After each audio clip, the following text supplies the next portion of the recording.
같은 침대에 누워서 자도 서로 다른 꿈을 꾼다. 이게 동상이몽이라고 하는 사자성어의 그 문자 그대로의 의미가 되겠습니다. 같은 장소에 있어도 서로 다른 생각, 서로 다른 마음을 품고 있을 수 있다는 뜻이 되겠고요. 또 같은 일을 해도 서로 다른 동기에서 그렇게 일을 할 수 있다. 뭐 이런 의미로도 사용이 될 수 있는 것 같습니다. 우리가 복음서를 보게 되다 보면 예수님을 따랐던 많은 사람들의 경우에 있어서도 이와 비슷한 일들을 우리가 이야기할 수 있는 것 같습니다. 예수님 주변에 많은 사람들이 모여 있었고 또 가는 곳마다 예수님을 따라다니는 무리들이 있었지만 예수님께서 가지고 계시는 생각과 예수님께서 가지고 계시는 기대라고 하는 것과 이 사람들이 가지고 있었던 생각 기대가 퍽 다른 부분들이 있었던 것을 우리가 복음서를 읽어가면서 발견하게 됩니다. 그래서 예수님께서는 곳곳에서 그런 사람들의 좀 다른 생각들, 잘못된 생각들을 지적해 주기도 하시고 교정해 주기도 하시고 뭐 이렇게 하는 모습들을 우리가 종종 말씀을 통해 발견하게 된다라고 하는 것입니다. 이제 우리가 마가복음을 읽어가고 있습니다. 마가복음 안에서 이처럼 예수님과 군중들 사이에 관심의 차이를 나타내는 이야기를 이제 가장 먼저 우리가 발견하는 부분이 있다면 그 부분이 바로 오늘 우리가 함께 읽은 이제 이 본문의 말씀이 되겠습니다. 오늘 본문 말씀은 예수님께서 기도하시는 이야기로 시작하죠. 그리고 기도를 마치신 뒤에 이제 예수님께서는 제자들과 함께 갈릴리의 다른 지역으로 옮기셔서 그곳에서 전도하시고 또 귀신을 내어쫓는 그런 사역들을 계속 하시는 것을 보게 되어집니다. 그런데 이야기를 계속 읽어가다 보면 우리가 발견하게 되는 부분들이 있습니다. 그것이 무엇인가 하면 말씀드린 것처럼 예수님께서 자신의 삶과 사역에 대해서 가지고 계시는 생각과 예수님 주변에 있었던 많은 사람들이 예수님의 삶과 그 사역에 대해서 가지고 있었던 생각 사이에 큰 간격이 있다라고 하는 것을 발견하게 되는 것이죠. 그리고 오늘 이 간격들을 통해서 이 차이점들을 통해서 오늘 말씀은 오늘을 살아가는 우리들에게도 도전하고 있다는 것을 발견하게 되어집니다. 과연 우리의 삶과 우리의 신앙을 우리가 어떤 관점으로 바라보아야 할 것인가 오늘 말씀이 도전을 하고 있다라고 하는 것이죠. 그래서 오늘 말씀을 통해서 우리가 이제 이 말씀이 주는 도전 크게 두 가지 측면에서 같이 살펴보고 하나님이 주시는 은혜를 같이 나눴으면 좋겠다라고 하는 것입니다. 무엇보다도 먼저 오늘 말씀은 우리에게 신앙과 삶의 우선순위를 어디에 놓고 있는가라고 하는 문제를 먼저 제기를 합니다.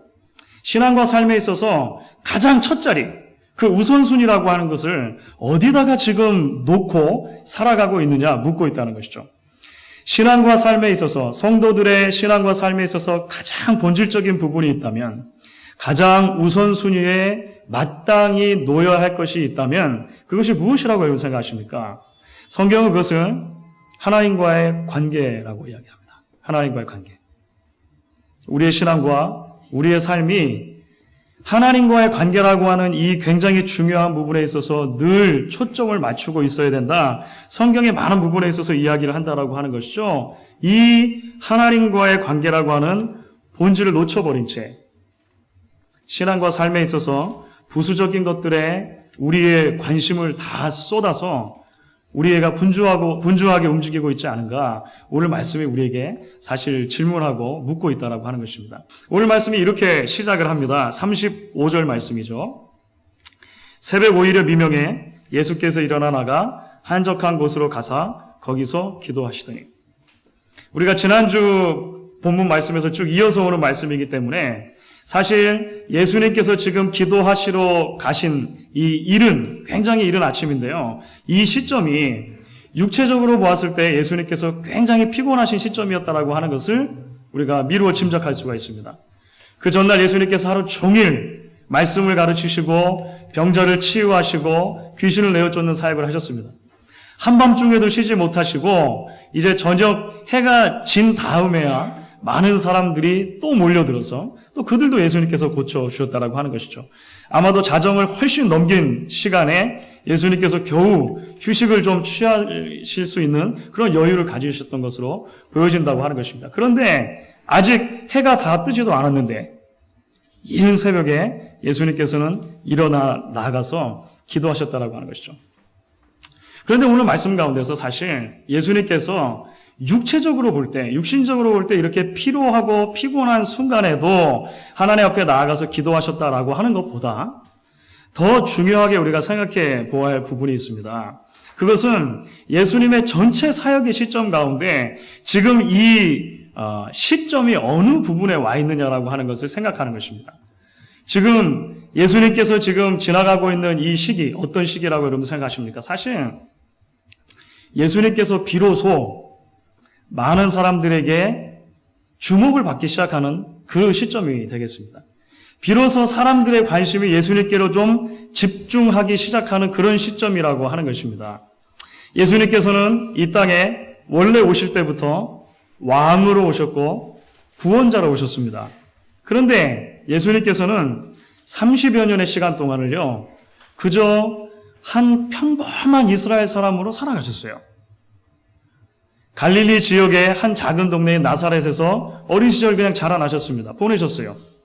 시간이 얼마 흐르지 않아서 이제 아버지의 가업을 이어서 그냥 평범한 몫으로 살아가셨던 것 같습니다. 그렇게 사셨던 거예요. 아무도 예수님에게 관심을 가지지 않았고 아무도 예수님에게 주목하지 않았다라고 하는 것입니다. 그런데 예수님께서 이제 세례 요한에게 세례를 받으시고 돌아다니면서 몇 명의 제자를 불러 모으시고 사역을 시작하셨는데 얼마 지나지 않아서 사람들의 관심이 예수님께 이제 집중되기 시작했다라고 하는 것이죠. 왜 그렇습니까? 우리가 지난주에 살펴본 것처럼 28절에 1장 28절에 그런 말씀이 나오는데요. 예수에 대한 소문이 갈릴리 온 지역에 퍼졌기 때문이다. 이렇게 얘기합니다. 예수님의 가르침과 특별히 예수님의 이적들, 병을 낫게 하시고 귀신을 내어쫓 주시는 이런 이적들에 대한 소문이 이제 갈릴리 주변 마을에 퍼지기 시작했고요. 이 이야기들을 듣고서 이제 사람들이 밤낮을 가리지 않고 예수님께 나오기 시작했다라고 하는 것입니다. 절호의 찬스죠. 30년을 무명으로 살다가 초야에 묻혀 지내다가 이제 비로소 이름을 떨칠 만한 시기가 왔다라고 하는 것입니다. 사람들이 이제야 비로소 나를 알아보는구나. 그래서 뭔가 사람들이 좀 알아주는 것 같고 그래서 뭔가 이제야 좀 제대로 된 일을 할 수 있을 것 같다라고 누구나 생각할 수 있는 바로 그 시점에 예수님께서는 무리들을 떠나서 혼자 하나님 앞에 나아가 기도하셨다라고 하는 것입니다. 왜 그러셨을까요? 왜 그러셨을까요? 예수님께서 분명한 삶과 사역의 우선순위를 가지고 계셨기 때문이라고 오늘 말씀 가운데 우리는 발견할 수밖에 없는 것입니다. 그것이 무엇입니까? 바로 아버지 하나님과의 관계예요. 관계. 아버지와의 관계. 아버지 하나님과 교제하고 그 깊은 교제 가운데서 나의 영혼의 참 쉼과 참된 재충전을 얻지 못한다면 내게 맡겨주신 사명 결단코 온전하게 감당할 수 없다. 주님 아셨다라고 하는 것입니다. 그래서 그 분주한 시간에 그리고 그 인기가 한참 올라가고 있는 시간에 모든 것들을 마다하고 예수님께서는 한적한 곳으로 가서 주님과 교제하기 시작하셨다라고 하는 것이죠. 아버지를 만나는 장소로 나아가셨다는 것입니다. 오늘 말씀에 한적한 곳이라고 번역이 된 단어가 있습니다. 한적한 곳. 사실은 광야라고 그 이전에 번역된 단어하고 똑같은 단어입니다. 광야. 그러니까 광야는 어떤 장소입니까? 세례 요한이 회개의 복음을 전파했던 바로 그 장소가 광야입니다. 예수님께서 세례 요한에게 세례를 받으신 직후에 성령에게 몰려서 사탄에게 시험을 받으셨던 바로 그 장소, 광야라고 하는 것이죠. 바로 그곳에서 예수님께서는 이제 하나님과만 만나서 하나님과 교제하는 장소로 삼고 계시다라고 하는 것입니다. 세상의 모든 소음과 세상의 모든 분주함에서 벗어나서 오롯이 하나님과만 대면해 볼 수 있는 그 장소로 나아가서 우리 주님께서 기도하셨다라고 하는 것입니다. 그렇기 때문에 동시에 오늘 예수님께서 이 한적한 곳으로 나아가서 기도하셨다라고 하는 이 사건은 예수님을 따르는 많은 사람들에게도 신앙의 본질이 무엇이냐를 다시 한번 생각하게 만드는 그런 역할을 한다라고 오늘 말씀 이야기합니다. 그것이 무엇입니까? 왜 예수님을 따르는가? 하나님과의 관계라고 하는 것에 예수님께서는 사람들의 관심을 집중시키기를 원하셨다라고 하는 것이죠. 예수님께서 왜 이 땅에 오셨습니까? 우리가 지난주의 말씀부터 계속 연결해서 이야기를 나누고 있는 것입니다. 왜 예수님이 이 땅에 오셨습니까?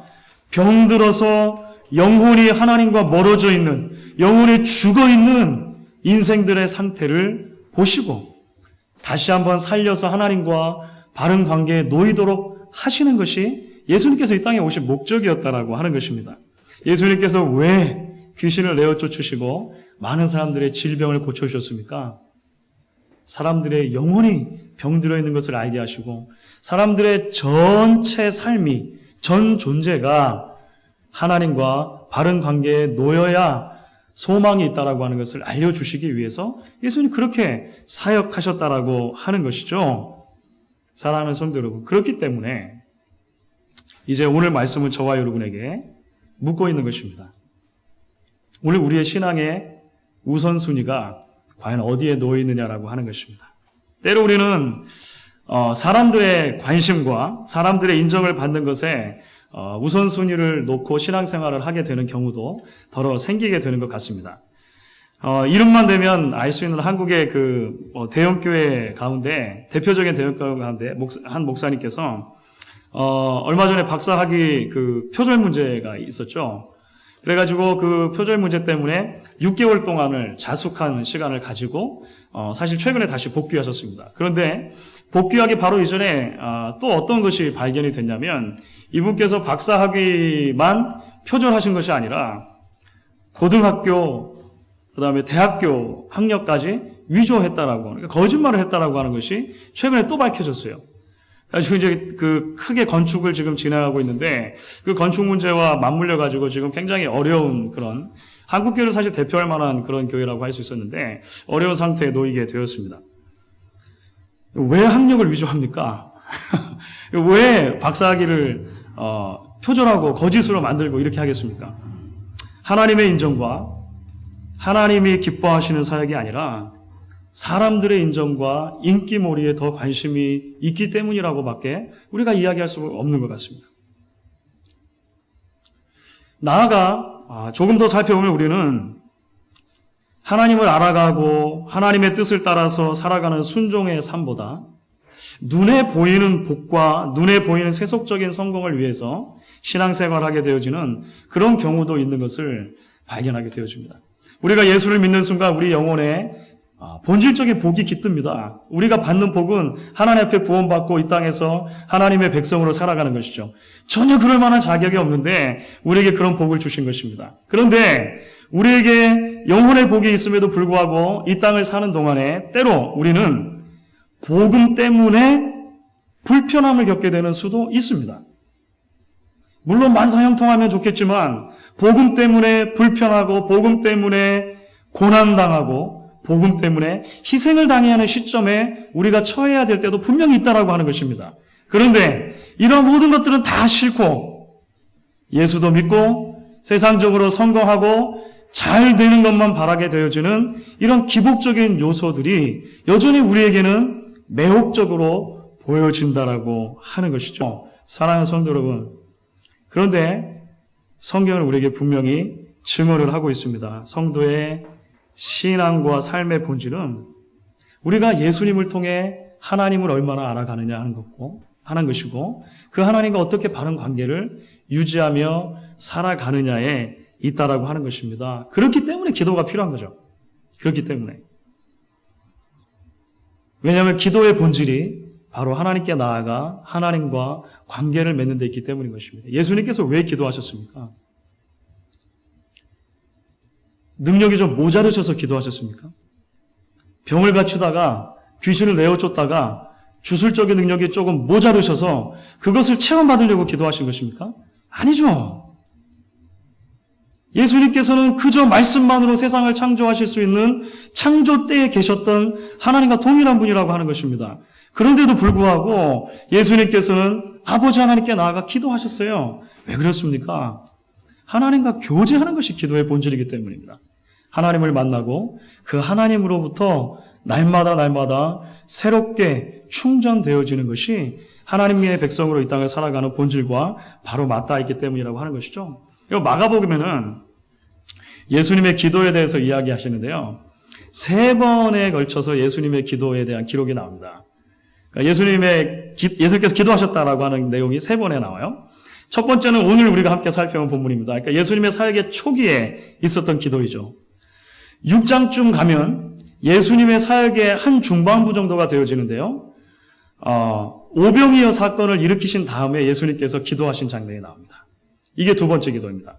세 번째 기도는요, 14장에 나옵니다. 예수님의 사역의 이제 거의 말기가 되는 것입니다. 십자가를 바로 앞두시고 겟세마네 동산에서 기도하신 사건이 이제 세 번째 기도가 돼요.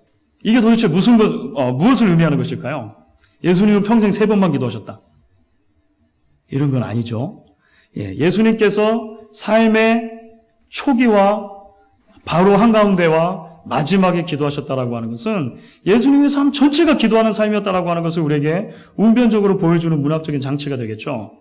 예수님의 삶은 그 시작부터 그리고 그 과정과 그 마지막까지 전체가 다 하나님과의 관계 속에서 이루어지는 것이었다. 우리에게 증거해주고 있다라고 하는 것입니다. 재미있는 것은요, 예수님께서 3번 중에 한 번은 이른 새벽에 광야에서 기도하셨다는 것입니다. 나머지 2번은 어땠을까요? 한밤중에 산에서 기도하셨습니다. 어떠한 상황과 형편에 있든지 하나님과 대면하여 교제할 수 있는 그 시간과 장소를 확보하시고 하나님과 교제의 세계로 나아가셨던 것을 우리가 발견하게 된다고 하는 것입니다. 오늘 왕이신 주님께서 드리셨던 이러한 기도의 모습은 21세기를 살아가는 우리 역시 그러한 기도의 자리로 초대하고 있다는 것을 말씀을 통해 발견하게 됩니다. 여러분, 이 땅을 살았던 사람들 가운데 유일하게 기도가 필요 없으셨던 분이 있다면 누구셨겠습니까? 바로 예수님일 것입니다. 그런데 그 예수님께서 마치 기도가 없으면 한순간도 살 수 없는 것처럼 기도하며 하나님 앞에 사셨다라고 하는 것입니다. 그리고 그 주님의 기도의 모습은 오늘 우리를 도전하고 우리를 그 기도의 자리로 초대하고 있다라고 하는 것이죠. 그 주님의 부르심과 그 주님의 초대에 우리가 오늘 믿음으로 함께 응답할 수 있게 되어지기를 저는 간절히 소망하는 것입니다. 이제 오늘 말씀이 우리에게 던지는 이런 첫 번째 도전, 우리 삶의 신앙의 우선순위를 과연 어디에 두고 있는가라고 하는 이 첫 번째 질문과 도전은 자연스럽게 두 번째 이제 도전으로 연결이 되어집니다. 그것은 무엇인가 하면 나의 인생에 있어서 분명한 하나님의 소명을 따라 살아가고 있느냐라고 하는 문제입니다. 그러니까 우리 인생이 하나님께서 부르신 그 소명을 따라 살아가는 삶인가, 아니면 그저 사라지기 때문에 사라지는 삶인가, 살아가는 삶인가, 이렇게 오늘 본문이 우리에게 도전하고 있다는 것입니다. 예수님께서 기도하고 계시는데 제자들이 급하게 예수님을 찾았습니다. 헐레벌떡 숨가쁘게 예수님을 찾아온 제자들이 예수님께 한 말이 무엇이었냐면 모든 사람들이 주님을 찾습니다. 이것이었죠. 여러분, 왜 모든 사람들이 주님을 찾았을까요? 이제 1차로 그 해질 무렵에 그 예수님을 찾았던 많은 사람들이 예수님의 고침을 받고 나서 돌아간 뒤에 예수님께서 기도하시러 온 그 순간에, 그러니까 한밤중이지 않습니까? 그 순간에도 또 다른 한 무리의 사람들이 예수님을 찾아왔던 것 같아요. 또 다른 엄청난 많은 사람들이 찾아오게 된 것이죠. 그래서 그들이 갑자기 찾아오니까 제자들이 예수님을 이제 찾아간 것입니다. 제자들이 예수님을 찾아갔다라고 할 때 찾아갔다라고 하는 그 단어가요, 굉장히 재미있습니다. 이게 사실은 사냥꾼이 사냥감을 쫓아가듯이, 추적하듯이 그렇게 찾아갔다는 거예요. 그러니까 예수님께 쓰기에 좀 과격하죠. 그렇죠. 막 급박하게 사냥감을 쫓듯이 제자들이 막 쫓아갔다는 거예요. 가보니까 뭐하고 계세요? 기도하고 계셨다는 것이죠. 그래서 그들이 예수님께 이제 많은 사람들이, 모든 사람이 주님을 기다립니다, 이렇게 이야기했다는 것입니다. 이 제자들의 요청에 예수님께서 답변하신 장면이 이제 성경에 기록이 되고 있습니다. 우리가 그 부분을 같이 한번 읽으시면 좋겠습니다. 38절 말씀이죠. 38절을 우리 같이 읽도록 하겠습니다. 이르시되 우리가 다른 가까운 마을들로 가자. 거기서도 전도하리니 내가 이를 위하여 왔노라 하시고, 예수님께서는 동문서답같이 말씀하셨어요. 여기 지금 사람들이 많이 있습니다. 여기 좀 와보셔야겠습니다, 얘기하셨는데, 자, 우리가 이제 이곳은 정리하고 다른 마을로 가자. 거기서 전도하겠다 이렇게 말씀하셨습니다. 예수님께서 왜 그렇게 이야기하셨을까요? 가버나움 베드로의 집 앞에 또 모인 사람들이 이제는 질린 것입니까?